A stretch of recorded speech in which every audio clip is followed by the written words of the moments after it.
Bismillahirrahmanirrahim. Alhamdulillahirabbil alamin. Wassalatu wassalamu ala asyrafil anbiya'i wal mursalin wa ala alihi wa sahbihi ajma'in. Amma ba'du. Kehadapan Fiz Shekal, Ashraf Wajdi, Sumayyah dan juga Sofiyah, ada 4 orang anak murid pada malam ini. Alhamdulillah. Ibadah tahun 4. Yang pertama, azan dan iqamah. Yang kedua, solat fardu. Yang ketiga, solat Jumaat. Senang je kan? Tak apa, kita ulang kaji. Azan dan iqamat. Pengertian bahasa azan adalah pemberitahuan. Dari segi istilah, azan merupakan lafaz khusus sebagai satu pemberitahuan masuknya waktu solat fardu. Bukan azan waktu maghrib je Untuk Ramadan je dengar azan. Waktu lain tak dengar azan. Alright. Pemberitahuan. Azan bermaksud pemberitahuan. Dari segi istilah, azan merupakan lafaz yang khusus. Nak bagi tahu apa? Lafaz yang khusus tu, Allahu Akbar tu, sebagai satu pemberitahuan masuknya waktu solat fardu. Okey? Sebab solat adalah azan dan juga iqamah. Itu tadi azan. Okey, hukum melaungkan azan ialah sunat muakkad. Sunat muakkad maksud dia apa? Sunat yang dituntut. Sunat yang dituntut. Tak buat pun tak apa, tak ada masalah pun. Kadang kita nak solat, kadang kita qomat terus kan. Kalau dekat rumah kita, kadang kita azan dan kita iqamat, lepas tu baru kita solat. Kadang kita tak azan pun, kita terus iqamat, kita terus solat. Kadang tu kita tak iqamat pun, angkat takbir je terus kan? Walaupun kita solat berjemaah. Okey, syarat sah azan. Maksudnya azan tu dia jadi sah, jadi sempurna, dapat pahala apabila ada apa? Yang pertama, Muslim. Maksudnya orang Islam. Yang kedua, mumayyiz. Orang yang boleh membezakan antara baik dan buruk. Maksudnya budak-budak lah. Yang budak-budak yang mumayyiz. Kemudian lelaki. Lelaki kena azan. Perempuan dia iqamat je. Iqamah je. Dan masuk waktu solat. Dah masuk waktu lah kan. Kalau kita azan sebelum azan maghrib, sebelum masuk waktu maghrib kita azan. Jadi orang yang buka puasa dikira batal puasanya sebab berbuka sebelum waktu maghrib. Fiz Syekha tanya, Ustaz kenapa azan ulang 4 kali ayat yang sama tapi iqamah 2 kali? Entahlah, Ustaz pun tak tahu. Lafaz dalam bahasa Arab. Kena dalam bahasa Arab lah. Tak boleh sebut Allahu Akbar. Allah Maha Besar, Allah Maha Besar. Itu bukan azan. Azan wajib dalam bahasa Arab. Mualat. Mualat ni maksudnya berturut-turut. Maksudnya dia tak ada Allahu Akbar, Allahu Akbar. Ada pergi mandi dulu. Pergi mandi dulu. Lepas tu lepas mandi bersambung. Allahu Akbar, Allahu Akbar. Dia tak jadi. Dia kena berdiri tu sampai habis. Kemudian tertib. Tertib ni ikut turutan lah. Yang dia punya ayat tu. Tak adalah kata La ilaha illallah. Allahu Akbar, Allahu Akbar. Hayya alal falah. Tu berterabur. Itu tak ikut tertib. So wajib ikut tertib. Itu syarat sah azan. Perkara sunat ketika azan menghadap kiblat. Suci daripada hadas. Memalingkan muka ke kanan ketika mengucapkan hayya alal solah dan ke kiri ketika mengucapkan hayya alal falah. Akan tetapi dada tetap menghadap kiblat. Dada. Hayya alal solah. Hayya alal solah. Hayya alal falah. Hayya alal falah. Dada masih lagi dekat depan. Bukannya hayya alal solah. Dia dada beralih. Tak boleh lah. Kemudian tarji' iaitu menyebut asyhadu anna Muhammadar Rasulullah secara senyap sebelum dinyaringkan. Maksud dia apa? Sebelum kita sebut kuat-kuat kan? Asyhadu an la ilaha illallah. Kita sebut pelan-pelan dulu. Asyhadu an la ilaha illallah. Baru sebut kuat-kuat. Selamat 2 kali.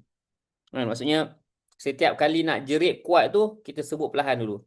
Kemudian kita ada taswib ketika azan subuh, iaitu melaungkan as-salatu khairum minan naum.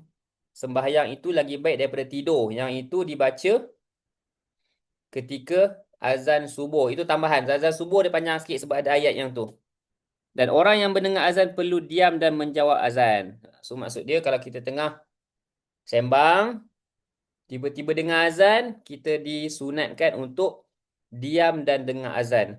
Soalan, kalaulah waktu tu, contoh macam dekat Mesir kan, macam kat sini lah, kaum Pandan pun, kejap surau Al-Hilal yang azan, kejap dengar Masjid Rahimah yang azan, kejap ada surau lain yang azan. So kita nak senyap untuk semua-semua azan ke, kita senyap untuk satu azannya? Sebab ada azan yang habis awal, ada azan yang habis lambat, dia panjang kan. So kita dengar azan yang mula-mula kita dengar tu. Contohlah kita dengar, oh surah Al-Hilal dulu azan.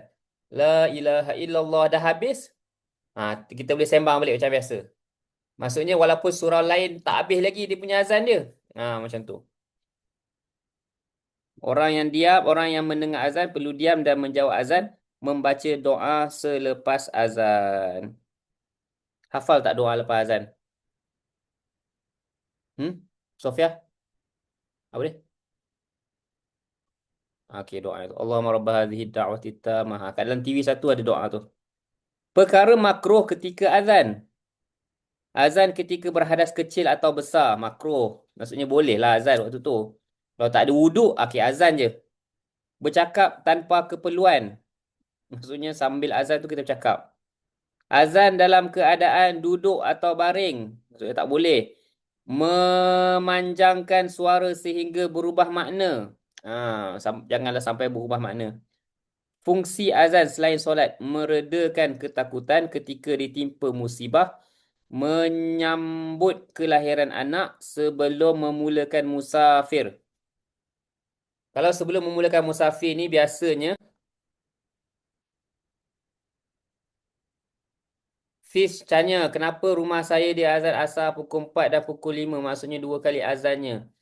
Fiz, dekat belakang tu, kat depan sini, ada surau yang dia azan lambat sikit. Sebab dia ikut mazhab apa tah. Katanya mazhab Hanafi ke apa ke. So, dia masuk waktu pukul 4 lebih tu. And then pukul 5 lebih dia azan sekali lagi. Bukan dia azan sekali lagi sebenarnya. Dia azan lambat. Tu Ustaz tak tahu kenapa. Hai Azalia, welcome to the club. Okay, lagi apa?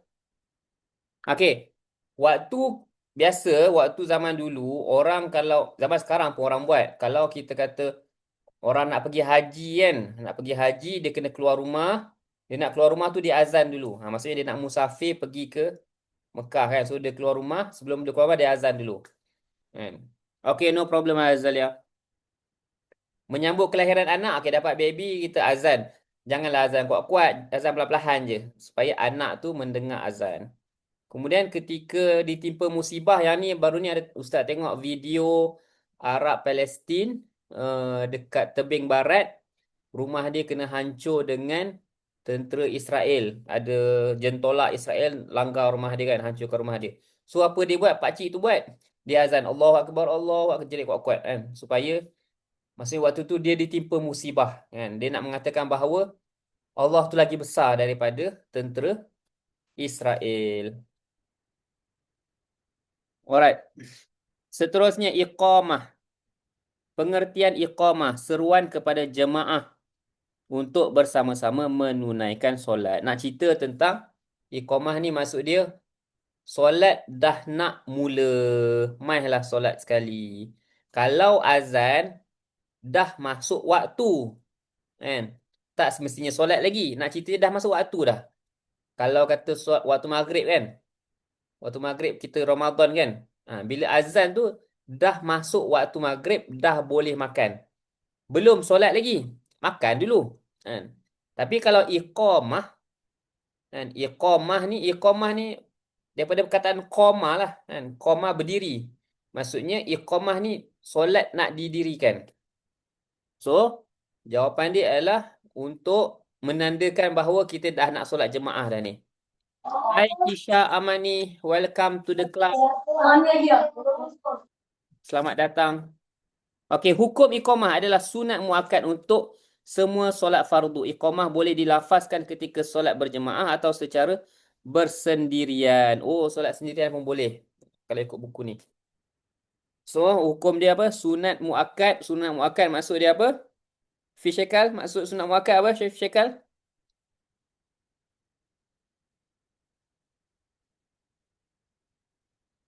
Oh, syakal. Syakal ada. Apakah maksud sunat muakkad? Ashraf Wajidi. Apakah maksud sunat muakkad? Sunat yang dituntut. Alright, good boy. Okey, syarat sah iqamah. Syarat sah iqamah. Okey, lafaz iqamah mesti dah diseru selepas azan. Orang yang melaungkan iqamah hendaklah orang Islam berakal dan mumayyiz. Lafaz iqamah hendaklah tertib dan berturut-turut. Iqamah cukup sekadar didengari oleh orang yang hadir. Melafazkan iqamah dengan nada lebih rendah daripada azan. Dia tak adalah kuat sangat. Ha. Okey, okey, okey, Fisyakal, no problem. Perkara sunat ketika iqamah menghadap kiblat, suci daripada hadas kecil dan hadas besar. Berdiri ketika melaungkan iqamah, iqamah dilafazkan dengan cepat dan lancar. Iqamah dilaungkan dengan suara tidak nyaring. Dia lebih kurang dengan azan tetapi dia slow sikit macam tu. Okey, apakah perbezaan antara iqamah dan azan? Azan dilaungkan sebanyak 2 kali. Iqamah dilafazkan sekali sahaja. Kalau azan dilaungkan dengan nyaring dan tartil, maksudnya panjang lah kan. Kalau iqamah dilafazkan dengan fasih dan cepat, dia laju-laju. And then iqamah azan. Azan menunjukkan telah masuk waktu solat. Iqamah pula menunjukkan telah bersedia untuk solat. Satu masuk waktu, satu bersedia untuk solat. Kemudian lafaz dan jawab iqamah. Lafaz azan, Allahu Akbar, Allahu Akbar. Allahu Akbar, Allahu Akbar. Okey, jawapan dia Allahu Akbar, Allahu Akbar, Allahu Akbar, Allahu Akbar. Sama je. Asyhadu an la ilaha illallah. Sama juga. Asyhadu anna Muhammadar Rasulullah. Sama juga. Hayya 'alas solah. Kita jawab apa? La haula wala quwwata illa billahil aliyyil azim. Hayya 'alal falah. Kita jawab apa? La haula wala quwwata illa billahil aliyyil azim. Kemudian as-salatu khairu minan naum. Jawab dia sadaqta wa bararta. Kemudian Allahu Akbar, Allahu Akbar. La ilaha illallah. Sama je. Itu jawab kepada azan. Kalau iqamah nak jawab tak iqamah? Iqamah jawab je lah, sama je. Allah Akbar, Allah Akbar, asyhadu an la ilaha illallah. Tak jawab, tak sempat nak jawab pun. Laju sangat. Asyhadu anna Muhammadar Rasulullah, hayya 'alas salah, hayya 'alal falah, qad qamatis salah, qad qamatis salah. Allah Akbar, Allahu Akbar, la ilaha illallah. Macam tu kan? Itu iqamah. Sekarang dah ada isyak. Sat minum jap.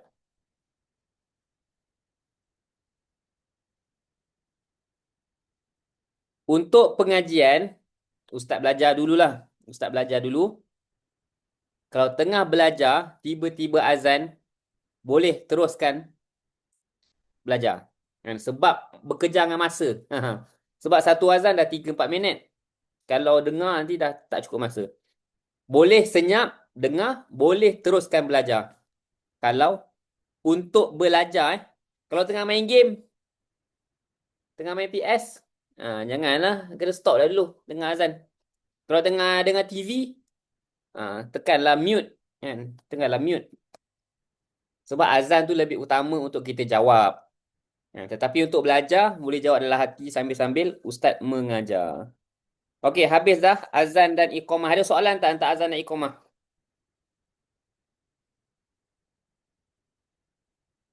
Perempuan boleh azan tak?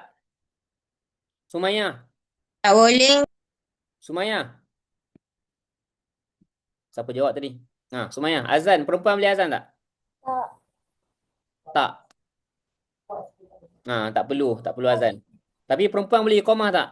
Boleh. Boleh. Untuk apa perempuan iqamah?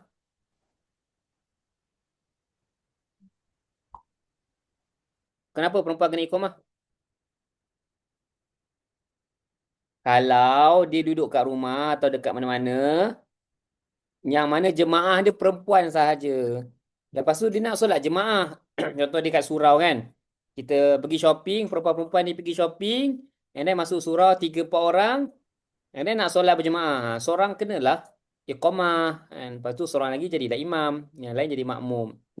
So menunjukkan bahawa kita nak solat berjemaah. Solat nak didirikan.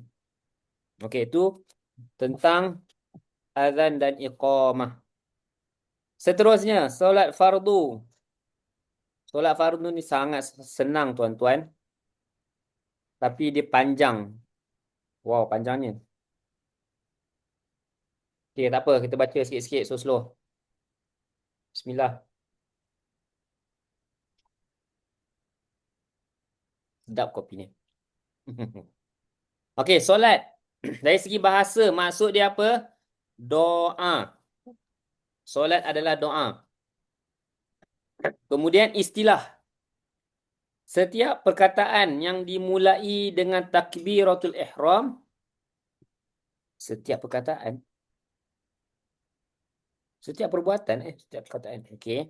Dan diakhiri dengan salam. Kalau tak, sepatutnya perbuatan lah. Perbuatan yang dimulakan dengan takbiratul ihram dan diakhiri dengan salam.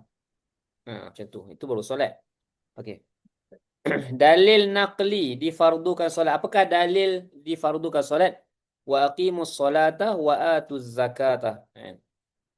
Surah Al-Baqarah ayat 110. Tujuan solat difardukan. Yang pertama, mendapat keridhaan Allah. Sebagai memenuhi tuntutan dalam Islam. Untuk mendekatkan diri kepada Allah. Menunaikan tanggungjawab sebagai hamba Allah. Memohon keampunan kepada Allah di atas kesalahan yang dilakukan. Okey, yang ni tajuk ni solat fardu tau. Solat fardu. Solat ni adalah doa. Solat fardu ni maksudnya solat 5 waktu yang wajib tu. Okey, Lily Alina. Hi, welcome to the club. Okey, solat fardu, solat yang difardukan, yang diwajibkan 5 kali sehari. Okey, itu maksud solat fardu. Kalau solat sunat, maksudnya bukan solat fardu lah. Solat-solat yang tak wajib lah. Solat duha, solat qiyamul lail, solat tahajud, solat hajat, solat tahiyatul masjid, solat sunat wudu, solat sunat hari raya Aidilfitri, solat sunat hari raya Aidil Adha. Kalau okey, hukum solat fardu wajibun. Wajib bagi setiap orang Islam yang mukallaf, berdosa besar bagi sesiapa yang meninggalkannya. Mukallaf ni maksud dia apa mukallaf? Orang yang telah dipertanggungjawabkan. Maksudnya dia dah baligh. Dia berakal, dia Islam dan dia baligh. Maka wajib untuk dia solat. Siapa yang dah baligh kat sini? Ada tak yang dah baligh? Kalau lelaki dia keluar air mani, kalau perempuan kalau perempuan dia datang haid. Belum. So benda ni kena alert Siapa mimpi ke apa ke, sembang dengan mak dengan ayah dia, bagi tahu dia. Kalau keluar air mani ke apa ke, bagi tahu. Kalau perempuan, kalau keluar darah daripada kemaluan, bagi tahu dekat ibu, dekat mak, bagi tahu ni ada keluar darah. Wajib sebab bila berlaku benda tu, maka dah masuk ke fasa apa? Fasa mukallaf. Mukallaf ni maksud dia orang yang dipertanggungjawabkan ke atas dia perbuatan tu. Kalau kita kata ala budak tak solat, tak apa. Ni kalau dah besar, kita kata bukan budak lagi dah. Kita kata remaja. Dah kena wajib solat. Dapat pahala kalau buat, dapat dosa kalau tinggalkan. Okey, solat fardu ada berapa waktu? Lili 5. Alina. 5. 5 waktu. 2, 4, 4, 3, 4. Ada orang cakap, apa nombor telefon dengan Allah Ta'ala? 2, 4, 4, 3, 4. Bukan nombor telefon. Itu adalah waktu jumlah rakaat untuk solat. Nak jumpa dengan Allah.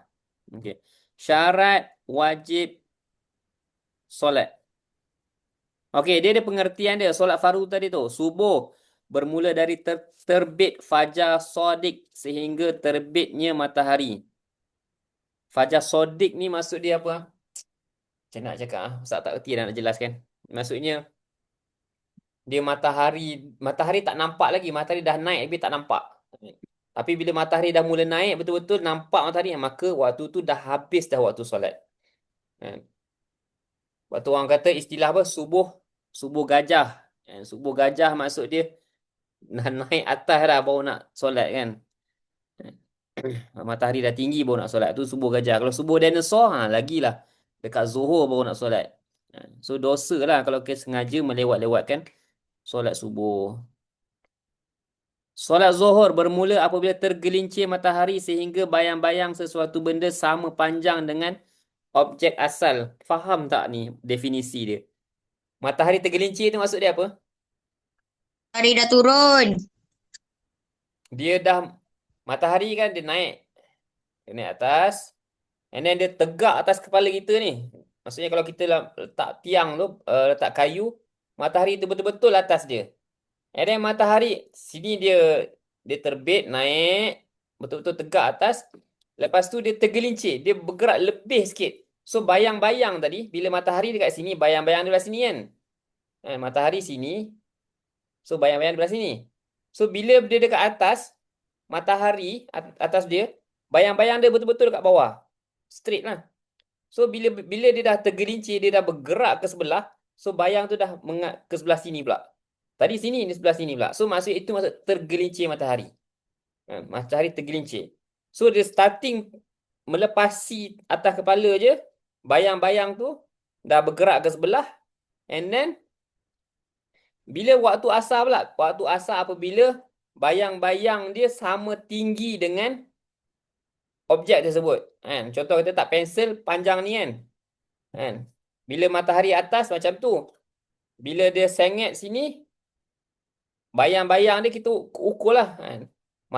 Pensel panjang ni, bayang-bayang dia pendek ni kan. So, tak sama. So, bila matahari condong lagi, bayang dia makin panjang. So, dia panjang tu juga. So, kita ukur lah kepanjangan pensel dengan kepanjangan bayang-bayang tu. So, masuklah bila dah sama panjang tu, dah lebih panjang tu, maka itu adalah masuknya waktu asar. Isyak kejap. Okey, waktu maghrib pula, waktu asar bermula selepas berakhirnya waktu zuhur sehingga matahari terbenam. So bila dah panjang bayang-bayang tu melepasi ketinggian objek tu, maka dah masuk waktu asar dan sehingga matahari terbenam. Matahari terbenam tak nampak. Tetapi kita nampak warna merah dekat atas tu. Kan? Nampak warna merah dekat langit. Jadi bila dah warna merah tu, itu dah masuknya waktu maghrib. Okey, waktu maghrib ketika terbenam matahari sehingga hilang mega merah di kaki langit dan tidak kelihatan lagi di sebelah barat. Nampak warna merah tu, matahari dah hilang, tapi merah-merah tu masih lagi ada. Sampailah warna merah tu hilang juga. Waktu tu barulah masuk waktu isyak. Isyak ni bermula selepas berakhirnya waktu maghrib dan berterusan hingga terbit fajar shadiq di sebelah timur. Maksudnya waktu isyak tu bermula apabila matahari tu dah tenggelam dan warna matahari tu hilang terus. Memang gelap terus. Maka itu bermulanya waktu isyak. Dan waktu isyak berakhir waktu bila? Berakhir ketika fajar shadiq bermula. Matahari yang awal-awal terbit tu, sebelum matahari terbit, dia dah keluar cahaya dah. Itu maksud fajar shadiq. Maka itu dah masuk subuh. Jadi isyak panjang. Macam tu Nanti nak faham lagi, kena belajar lagi. Okey, syarat wajib solat. Orang yang wajib solat. Syarat wajib solat. Sampai seruan dakwah. Suci daripada hadas kecil dan besar. Orang Islam, orang baligh, orang berakal. Sempurna pendengaran, tidak buta atau pekak. Itu adalah wajib solat ke atas dia. Sempurna panca indera. Tidak buta atau pekak. Okey. So, kita kalau kata orang tanya, apakah syarat wajib solat? Sampai seruan dakwah, Islam, baligh, berakal. Okey. Panca indera tu yang 5. Melihat, Ada mata untuk melihat, ada telinga untuk dengar, mulut untuk bercakap, hidung untuk hidu, tangan untuk sentuh. Itu panca indera yang 5. Yang keenam apa? Yang keenam itulah orang kata the sixth sense. Panca indera yang keenam. Dia ada yang kata naluri, ada yang kata ilham, kan? Ataupun naluri lah. Macam tu kata, selalu orang kata, okay, naluri seorang ibu. Itu adalah sixth sense bagi seorang ibu. Kalau six seven dia tak jadi six sense, dia jadi six seven. Andai lah Syekal. Boleh minum-minum sambil-sambil lah. Ustaz nak minum.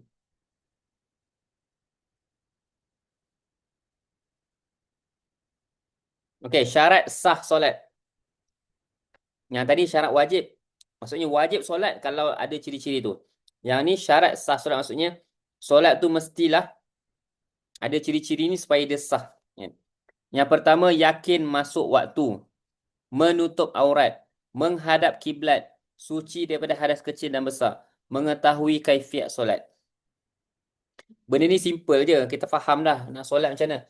Kalau kiblat, mestilah suci, mestilah masuk waktu. Kalau tak masuk waktu, macam mana nak solat?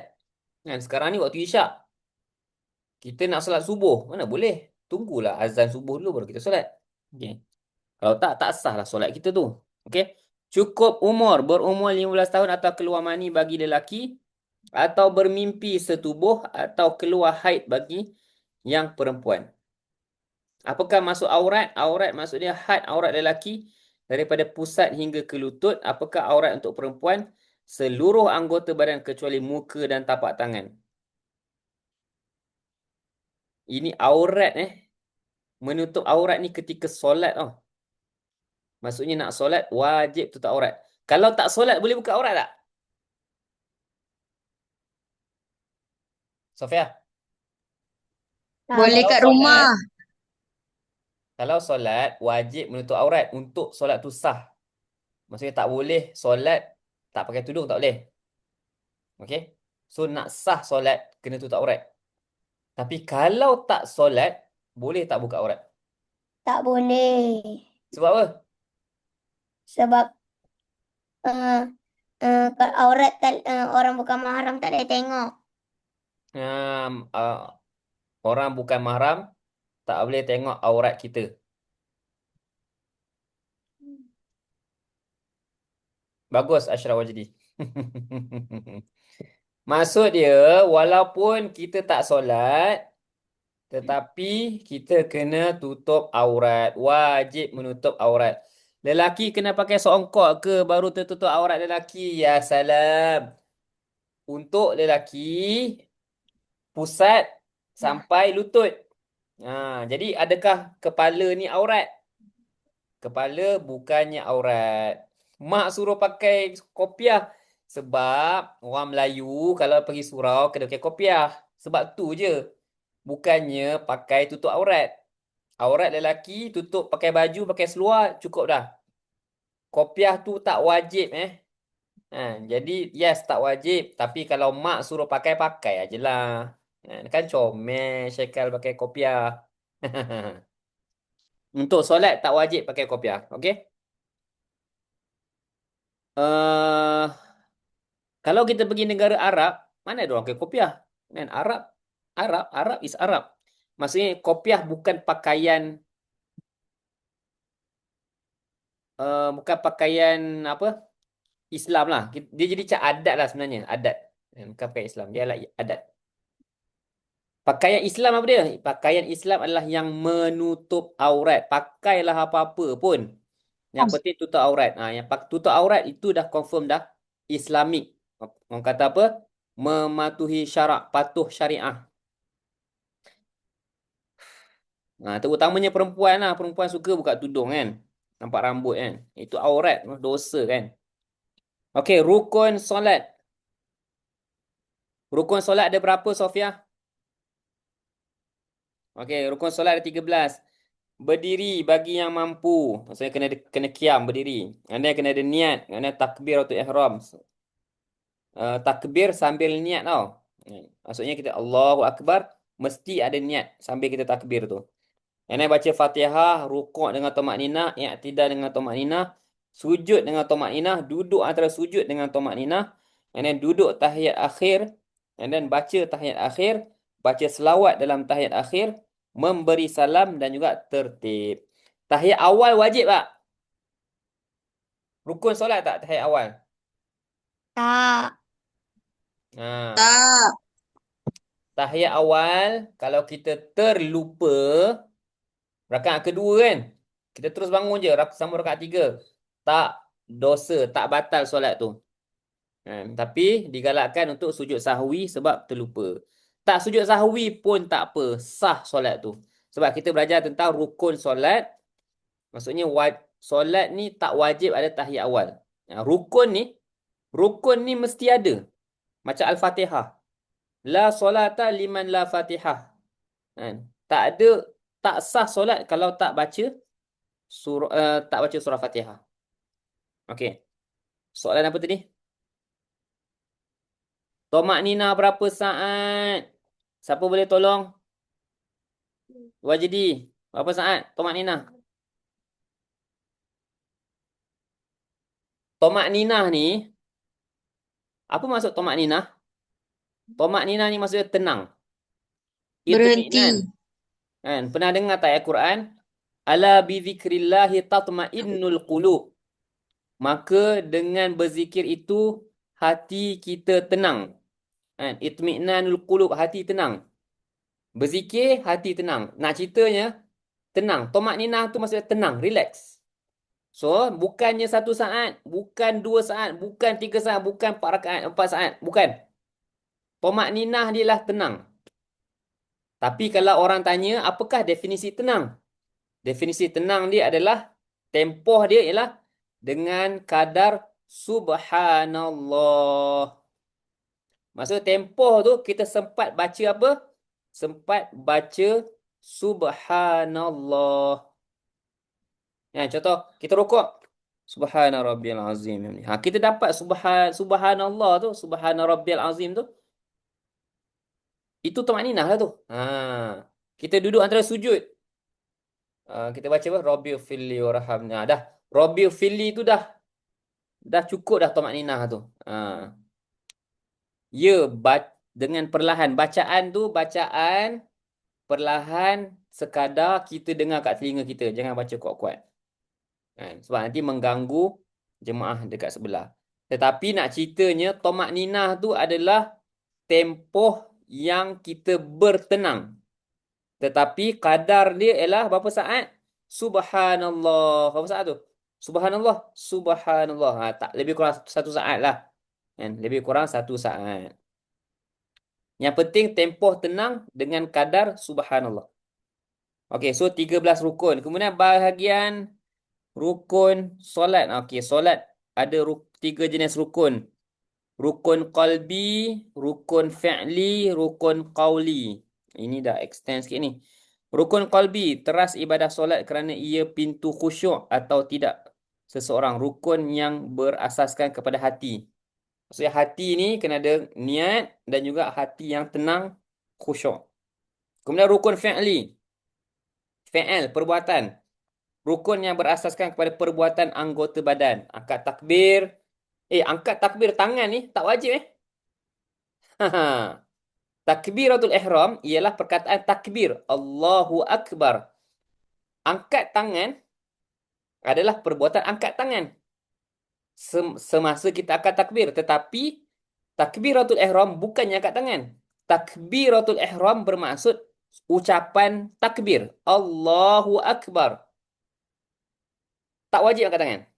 Sebab ada mazhab, ada ulama' lain, dia kata Allahu Akbar. Dia nak solat, dia sebut Allahu Akbar je. Allahu Akbar. Allahu Akbar sambil niat dalam hati. Tak wajib angkat tangan.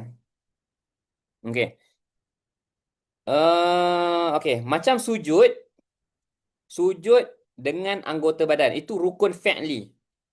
Dahi wajib sentuh. And then tangan, tapak tangan wajib sentuh. Lutut wajib sentuh tanah. And then kaki belakang, ibu jari kaki wajib sentuh tanah kan.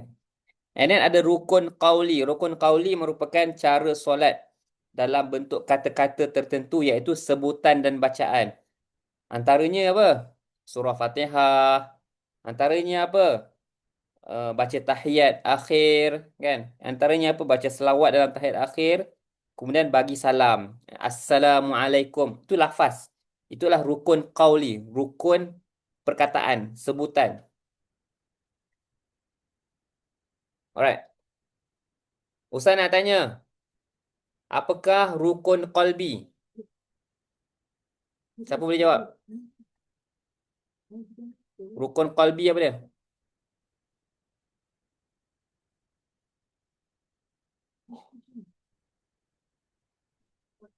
Rukun qalbi hati, melibatkan hati iaitu niat. Kalau rukun fi'li, fi'al, perbuatan anggota badan. Berdiri tegak, rukuk, i'tidal, sujud, duduk antara dua sujud, duduk tahiyat akhir dan juga tertib perbuatan. Perbuatan. Kalau rukun qauli apa dia? Apa dia Cakapan. tadi? Ha? Percakapan. Percakapan. Percakapan, contoh percakapan apa? Takbiratul ihram, baca surah Takbiratul ihram. Fatihah, baca tahiyat Baca akhir. Baca surah pilihan. Surah pilihan tak wajib, sayang. Dia bukan rukun. Sayang. Dia baca Fatihah. Fatihah tu wajib. Baca selawat dalam tahiyat akhir. And then salam. Salam ada dua. Salam kanan, salam kiri kan. Tapi yang wajib salam yang pertama je. Salam yang kedua tak wajib Ha. Assalamualaikum warahmatullahi. Salam yang kedua tu sunat.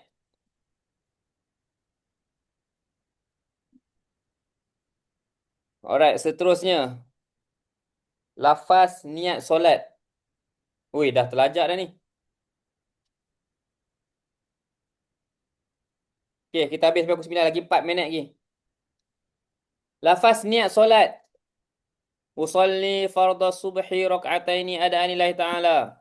Solat zuhur, siapa boleh bacakan? Syekal, solat zuhur, apa niat zuhur? Usalli fardu zuhri arba'a rakatin lillahi ta'ala. Adaan lillahi ta'ala. Asar wajidi, asar, apa dia? Usalli fardu asri arba'a rakaataini adaan Arba'a raka'atin. Rakaatin. arba'a rakaatin lillahi ta'ala. Raka'atin. Adaan. Rakaatin adaan lillahi ta'ala. Maghrib, Sofia.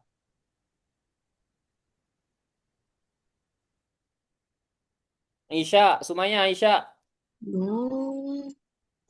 Usalli farda isya'i arba'a raka'atin lillahi ta'ala. Adaan lillahi ta'ala. Okay, good. Kalau lah kita baca berjemaah, kalau kita makmum, makmuman lillahi ta'ala. Kalau kita imam, imaman lillahi Imaman. ta'ala. Okay, good. Hafal, bagus. Bagus. Hikmah kepada solat, menguatkan iman, mendidik budi pekerti, mengabdikan diri kepada Allah, menunaikan tanggungjawab kepada Allah, melahirkan insan yang bertakwa, kesan daripada solat, menyihatkan tubuh badan, bertanggungjawab dan ikhlas, dapat mencegah kemungkaran, insaf dan bersyukur kepada Allah, menjadikan seseorang itu berdisiplin. Maksudnya, orang yang solat adalah orang yang baik. Ustaz daripada kecil sampai besar. Mak ustaz pesan juga, ustaz, dia kata, Firdaus, jangan tinggalkan solat. Dah besar dah ni. Dah kahwin dah. Jangan tinggalkan solat. Siapa sini yang solat dia penuh 5 waktu? Ada tak? Siapa yang dah cukup solat 5 waktu? Sofia. Sofia. Semua orang wajib solat 5 waktu, okey? Solat wajib, okey?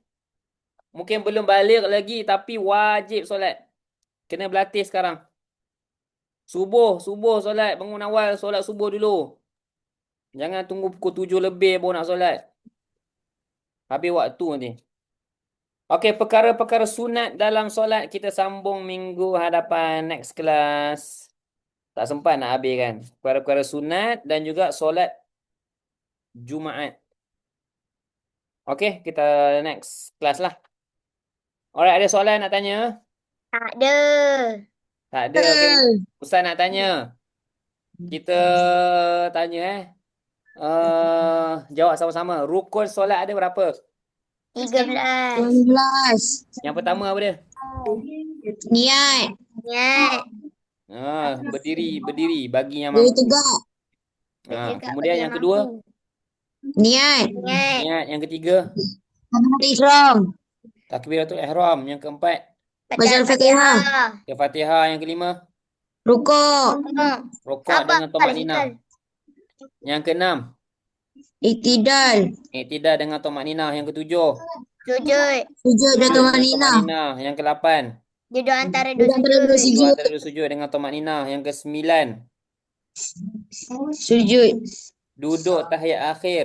Duduk tahiyat. Nombor 10, Membaca tahiyat akhir. baca tahiyat akhir. Nombor 11, Membaca salawat kepada Nabi.